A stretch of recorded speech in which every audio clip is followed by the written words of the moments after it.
My name is Troy Blackstone, and if you are listening to this, then know that this is not merely a story of betrayal. It is the dissection of a war waged inside the walls of my own home. My wife didn't just betray me. She engineered my erasure. She wanted my fortune, my business, my children, and even the name that had carried me from a foster home to the highest levels of corporate security consulting. She wanted it all, and she wasn't working alone. She had the help of Blake Hoffman, the man I once called my closest friend, the man who had sat at my dinner table and toasted my success.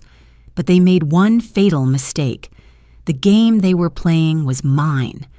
I had written the rules, mastered them, and built a life by surviving enemies far more dangerous than they could ever imagine. Before this ended, they would understand what that meant. Perhaps you have faced betrayal so deep it forced you to re-examine everything you thought was true, a betrayal that left you with no choice but to fight for everything that mattered most.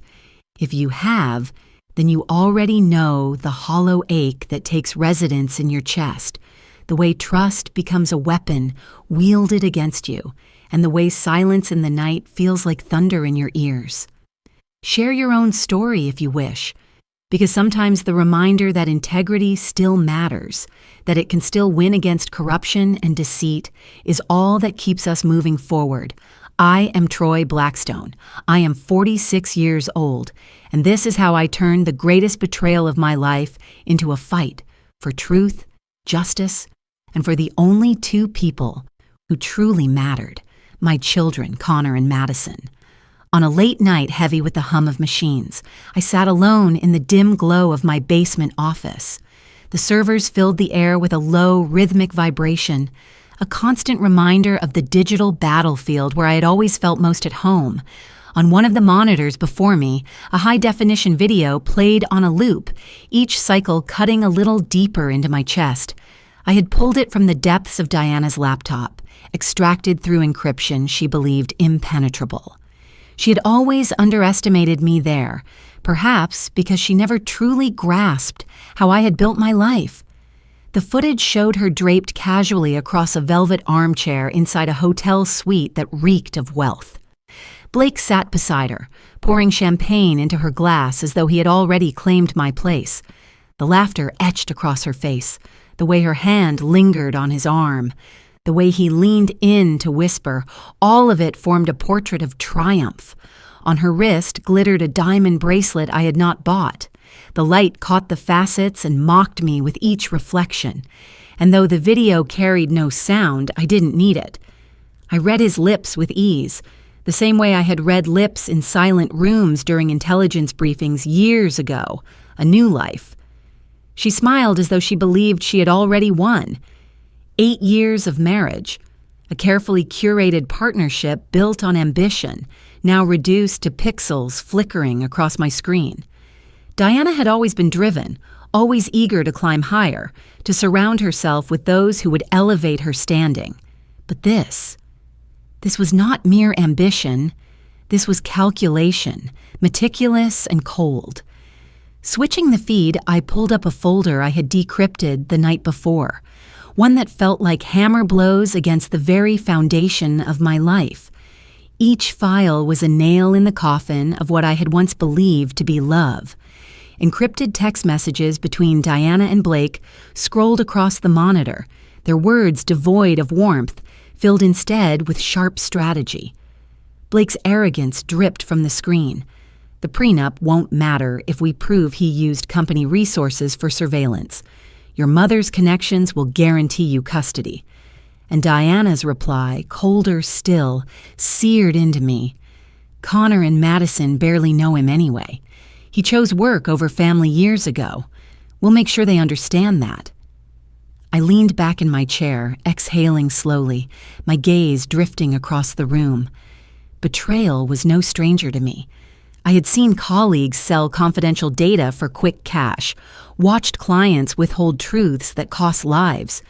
But this was different. This was my blood, my children, my legacy. They weren't simply unfaithful, They were rewriting the story of who I was, painting me as a villain in the eyes of the very children I had sacrificed everything to protect. I replayed Diana's words in my mind, each one slicing deeper than the images of her with Blake. She wasn't just leaving me. She was orchestrating my destruction, transforming years of sacrifice into a weapon against me. She wielded the same precision she once flaunted to close million-dollar real estate deals, only now it was turned inward. My eyes swept across the office, and for the first time, I saw the house for what it truly was. Upstairs, the brownstone gleamed with curated furniture, imported rugs, art pieces Diana had chosen not because they spoke to us, but because they projected wealth to others. Every photo along the hall had been arranged by her, every frame a calculated display of a perfect family. And yet, looking now, it all felt hollow. Stagecraft for the world outside. A performance designed to impress, to control perception. How much of our marriage, I wondered, had been genuine? How much had been performance for her friends, for her mother's approval, for Blake? My jaw tightened, but not with rage. Rage was for the careless, for those who acted without thought. I had built a career on control, on never reacting until the right moment revealed itself. Diana and Blake wanted a game of strategy. They had chosen the wrong opponent. With a click, I powered down the monitor, letting the darkness swallow the room until only the servers hummed around me. I opened the locked drawer of my desk and pulled out a thick folder, one I had been compiling for months. Inside were bank statements, property records, investigative files. I had suspected something long before I had proof, and suspicion had driven me to prepare. Diana had trusted me implicitly when it came to finances. She had never questioned the documents I placed before her, never read the fine print, never doubted the balance sheets I controlled. That trust, the only genuine gift she had ever given me, was about to become her most expensive mistake. I opened the folder, staring at the first page, a photograph of Diana and Blake at a charity gala months earlier, smiling for the cameras with champagne glasses raised, plotting my destruction behind polished smiles. For a moment, I allowed the weight of it to press down on me. The loss of the woman I thought I knew, the betrayal of a man who had once called me brother, the threat to the only family I had ever truly built. Then I buried it. This was not the time for emotion. This was preparation, and preparation had always been my greatest weapon. I closed the folder, my resolve hardening, and reminded myself of the truth I had carried from battlefield to boardroom. Survival belonged not to the strongest, but to the most prepared. Diana and Blake had made their move. Now it was my turn. To understand how I reached that moment, you must first understand who I was before betrayal stripped everything bare. In 2013, I was a man in transition, trying to shed the shadows of my past. After 12 years in military intelligence, I had traded covert operations for the quieter, but no less dangerous world of corporate security. It was a different battlefield, but the weapons were the same. Information, precision, patience. It was in those first years that I met Diana Clark. She entered my world like a lightning strike, brilliant, dazzling, and impossible to ignore.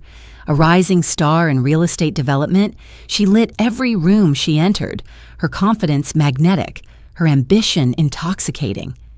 Against my better judgment, I let myself believe in her. Our connection was reckless, consuming, and within a year, we were married. Friends warned me it was impulsive. Military buddies muttered that people who rose too quickly in high society were often driven by motives other than love. But I silenced those doubts.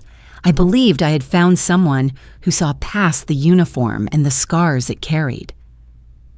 3 years later, the twins were born, Connor and Madison, two bright-eyed miracles that gave me a reason to build something beyond the battlefield.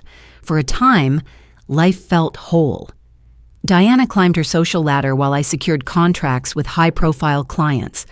We built a life that looked enviable from the outside, but what Diana never understood was the cost of my dedication. Corporate security was not boardrooms and polished presentations. It was long nights filled with risk assessments, emergency calls from executives in foreign cities, and endless hours tracking digital threats for corporations too arrogant to recognize their vulnerabilities. I carried it all without complaint, because in my mind, every sleepless night, every moment spent buried in surveillance data, was an investment in our future.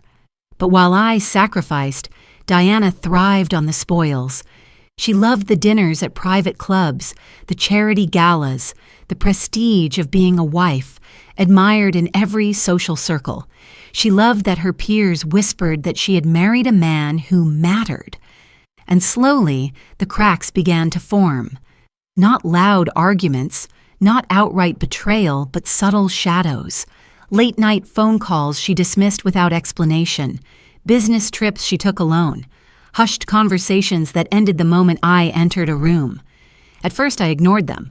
I told myself she was building her brand while I protected ours. I convinced myself the woman who once held my hand as Connor struggled to breathe in a neonatal ICU was still the same woman. But patterns never lie. And I had been trained my entire life to read patterns. By 2019, the truth was undeniable. Diana's charm had hardened into calculation. She surrounded herself with investors whose interest seemed less in her projects than in her. Her criticisms of me sharpened, cutting into the very hours that funded her lifestyle. I fought for us in the only way I knew how, with consistency, with presence, with effort.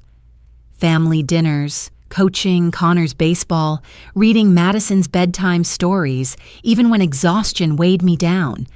Each gesture felt like throwing pebbles into a storm. And by late 2020, even my closest friends noticed the strain. One night, over drinks with an old army buddy, I confessed what I had been afraid to admit aloud. I can track a threat from 2 miles away, but I can't figure out what's happening in my own home. I didn't know then just how far Diana's ambition would go, or how much she was willing to sacrifice to rewrite her life without me. The true turning point arrived not with a dramatic revelation, but with the kind of quiet moment that seemed insignificant until it cracked the foundation of everything I believed about my marriage. It was a Sunday morning. The kind of morning that should have been filled with coffee, cartoons for the kids, and a fleeting sense of normalcy. Instead, I sat alone in my office, the house silent, the weight of unease pressing on me with every second. Years of military intelligence work had taught me that patterns never lie, and Diana's recent behavior was no longer random or explainable. Her sharpness in our conversations, her family's growing interference in decisions that should have been ours alone, and her smug air of confidence each time she returned from yet another social engagement, all of it pointed to a deeper play. I knew then that what I faced wasn't a drift in marriage or a woman's restless ambition. It was strategy. And the battlefield was my life. The proof came in the form of sealed family court documents, files I should never have had access to, but which landed on my desk through a private source who still owed me from a job long ago. I opened them with the same clinical detachment I had once used while reviewing intelligence reports on enemy networks, but the deeper I read, the heavier the air around me became. The case was from 13 years earlier and involved none other than Diana's mother, Judge Patricia Harrison. On the surface, the official record claimed Patricia had dismissed a drunk driving charge against the son of a wealthy political donor, but the sealed testimonies told the real story. The driver had been Patricia's nephew, and his reckless speeding had killed an immigrant family of 4 on a late-night highway.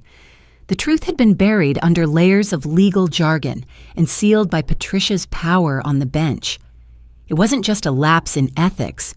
It was corruption of the highest order, corruption that had stolen lives and silenced justice. I sat back in my chair, the glow of the monitor illuminating a truth I could barely contain.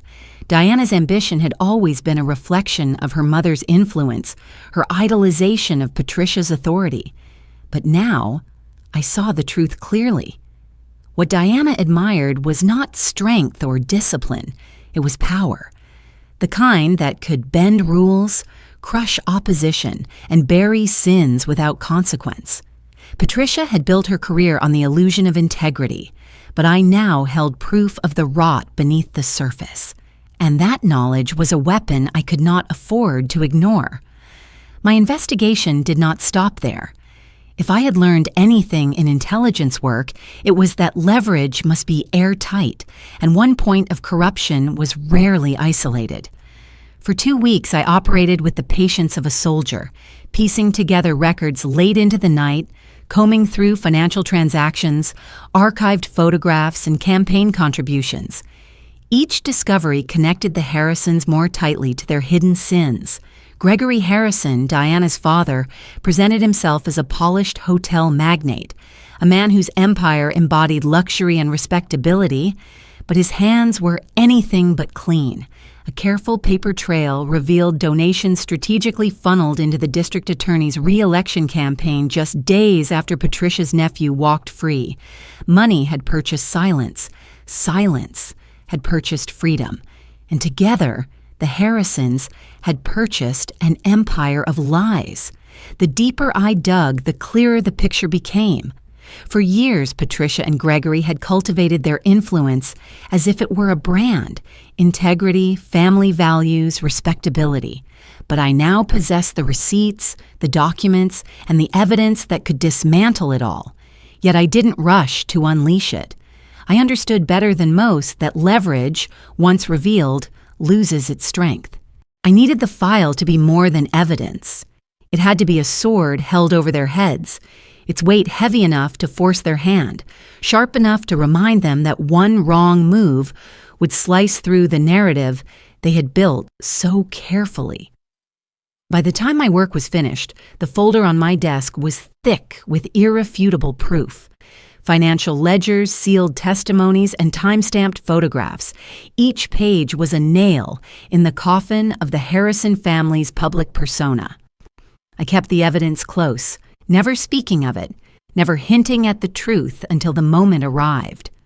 That moment came sooner than I expected, in a conference room filled with polished wood and artificial smiles.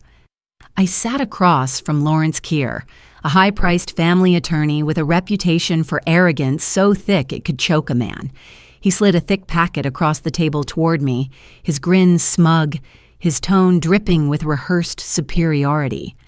"Sign these," he said, leaning back as though he had already won. "Diana will retain full custody of the twins. She'll keep the house, the vehicles, and a majority of your business profits. Make this clean, Troy, and we avoid a long fight. Otherwise, we litigate aggressively, and I assure you, you will lose." I didn't flinch. I didn't argue.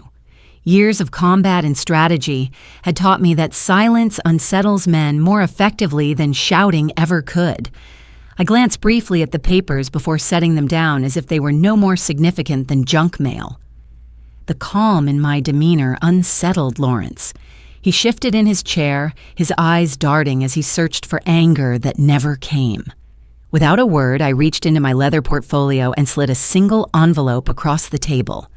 "Deliver this to your client," I said, my voice measured, even.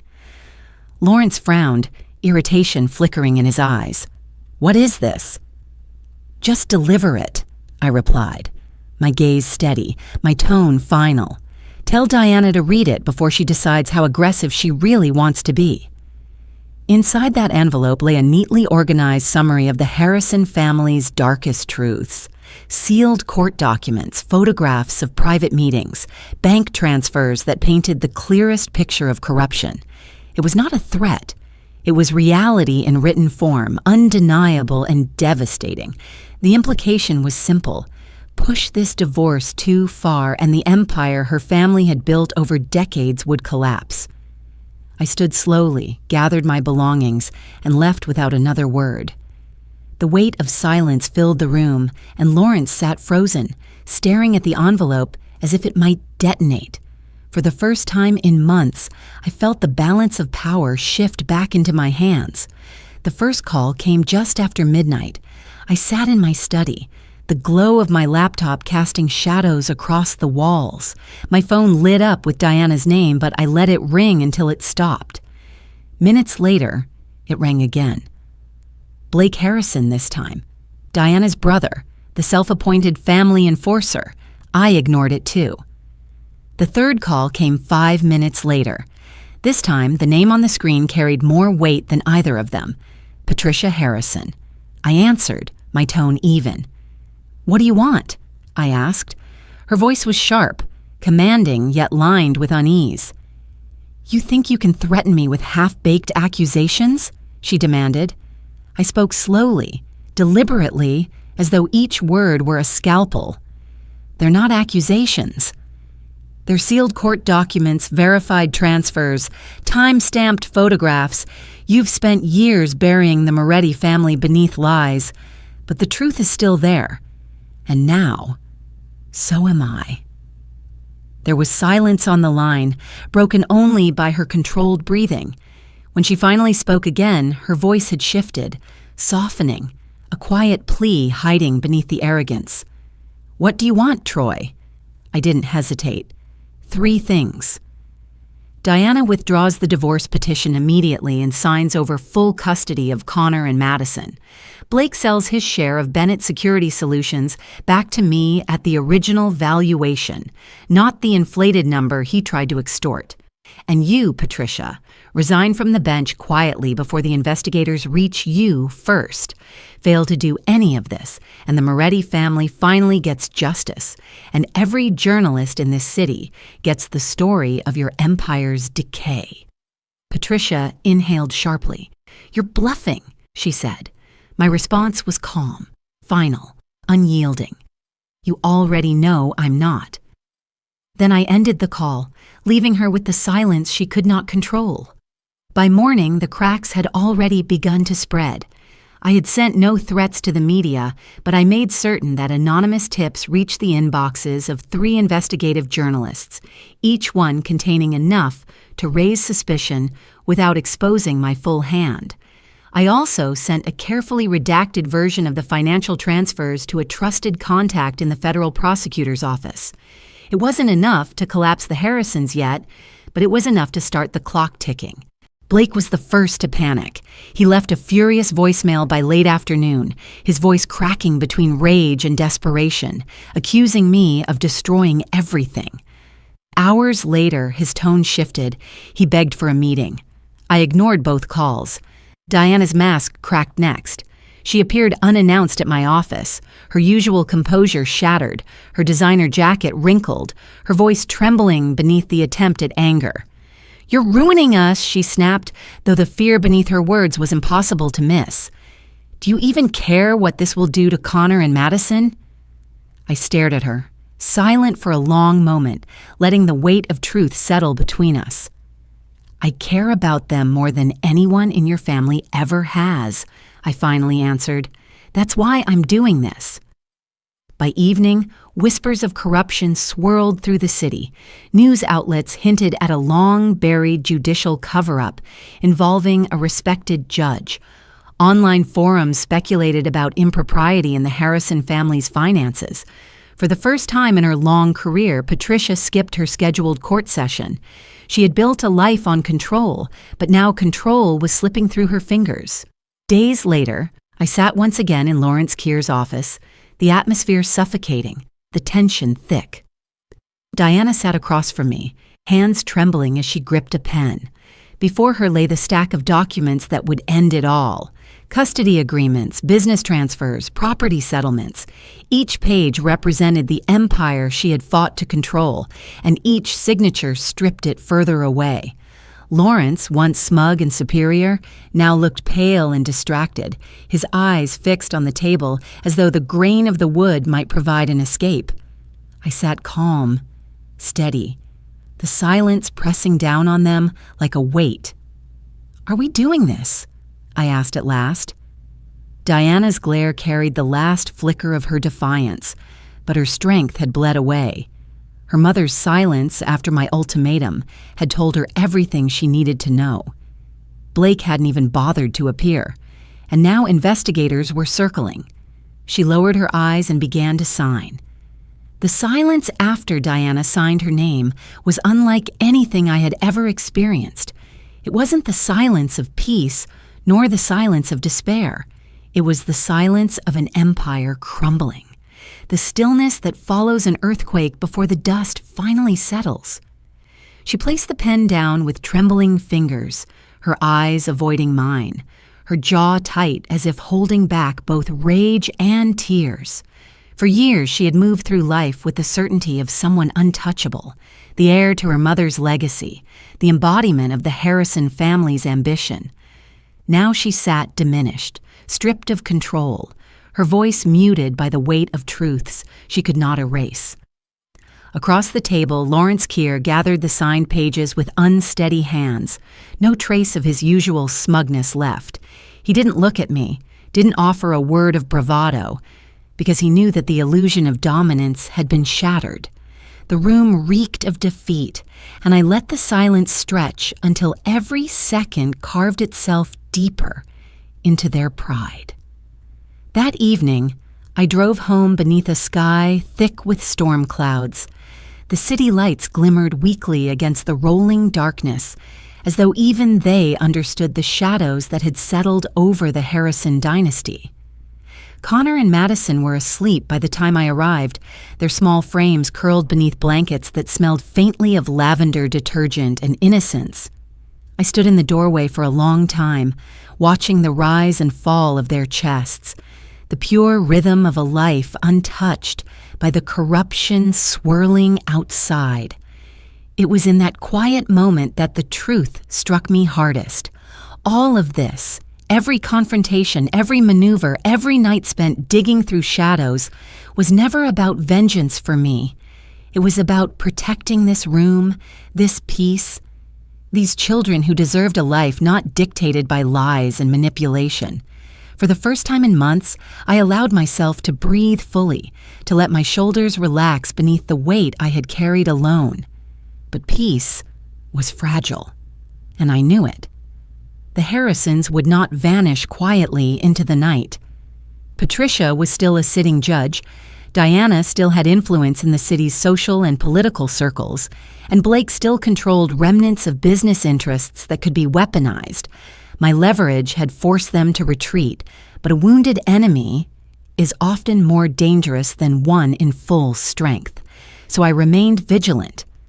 The folder of evidence remained locked in a safe deposit box, a sword suspended above them, ready to fall if they ever dared strike again. I made sure whispers continued to spread through journalists and prosecutors, careful enough to keep the Harrisons uncertain, to remind them that exposure was never more than a heartbeat away. Fear, I knew, was often a stronger leash than outright defeat. The weeks that followed unfolded like watching a dynasty collapse in slow motion. Patricia announced a sudden retirement from the bench, citing health reasons that fooled no one. Her departure sparked murmurs in the legal community, speculation about impropriety that no amount of spin could fully suppress. Gregory, stripped of his aura of sophistication, withdrew from public events, his once bustling hotel empire suddenly weighed down by quiet investigations into irregular donations and tax discrepancies. Blake, who had always fancied himself untouchable, lashed out in desperation, selling assets at a loss, calling in favors that no one wished to grant. He was the first to break publicly, his name surfacing in connection with a money laundering probe that exposed more than even I had uncovered. The empire they had cultivated so carefully was disintegrating, not in an explosion, but in a slow, humiliating unraveling. Diana, for her part, attempted to salvage her reputation through appearances of strength. She hosted charity luncheons, posed for photographs with politicians, and spoke passionately about family resilience in interviews.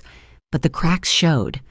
The polished smile no longer reached her eyes, and her voice faltered when pressed about her mother's resignation.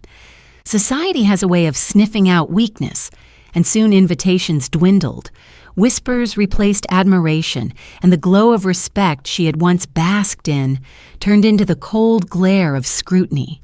What she feared most, the erosion of her social standing, was happening in plain sight, and there was nothing she could do to stop it. Meanwhile, life in my own home shifted slowly toward stability. The twins adjusted to the new reality, though they carried unspoken questions I answered with patience rather than bitterness.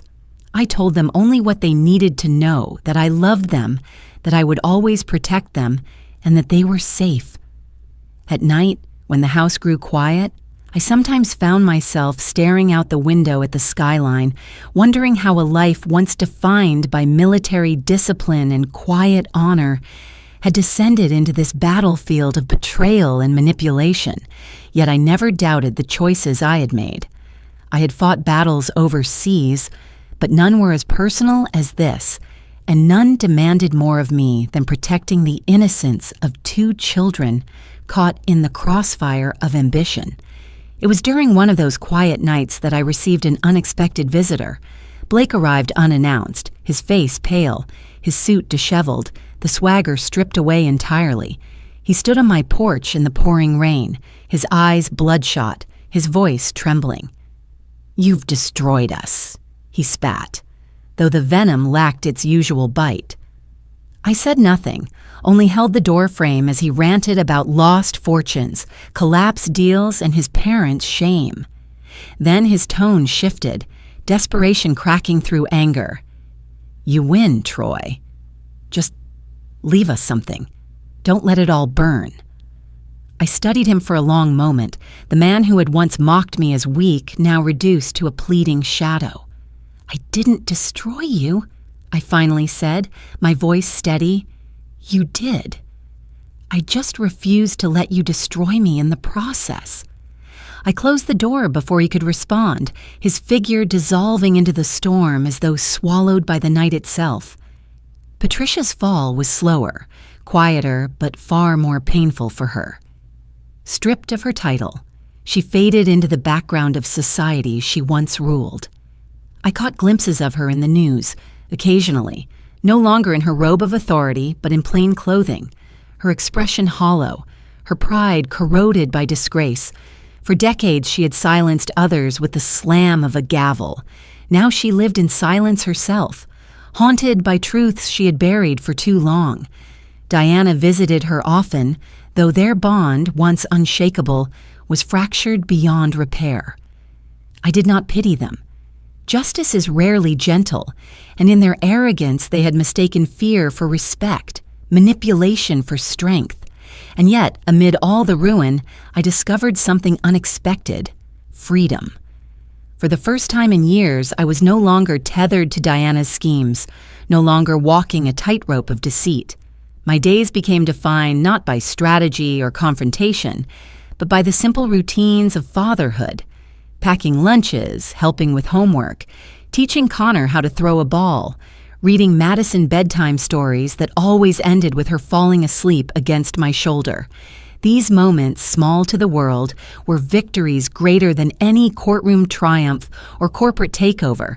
They were the life I had fought for, the peace I had carved out of chaos. Months later, I stood at the edge of a soccer field watching Connor race across the grass, his laughter carried on the wind. Madison sat beside me, braiding clumsy patterns into her doll's hair, her focus intense, her world untouched by scandal. For the first time, I allowed myself to smile. Not the guarded smirk of strategy, but a true, unburdened smile. The Harrisons still existed, but they no longer dictated the rhythm of my life. Their empire was ashes, their influence crippled, and their legacy forever tainted. I had not just survived their betrayal, I had outlasted it. Looking back now, I realize that betrayal, as devastating as it is, carries within it a strange gift. It strips away illusions, forces you to see the truth of people and the fragility of trust. Diana's betrayal had nearly destroyed me, but it also revealed the strength I had forgotten I possessed, the clarity to fight not with rage, but with precision. It reminded me that honor is not about avoiding battles, but about choosing the right ones. And this battle, protecting my children, dismantling the corruption that threatened to consume them, was the most honorable fight of my life. As the sun dipped low that evening, casting the field in gold, I placed a hand on Madison's small shoulder and watched Connor wave at me from across the grass. For years I had lived under the shadow of the Harrisons, defined by their games, their ambition, their corruption. Now, standing there with the only two lives that truly mattered, I felt the shadow lift. What remained was not vengeance, not even victory, but something far greater, freedom.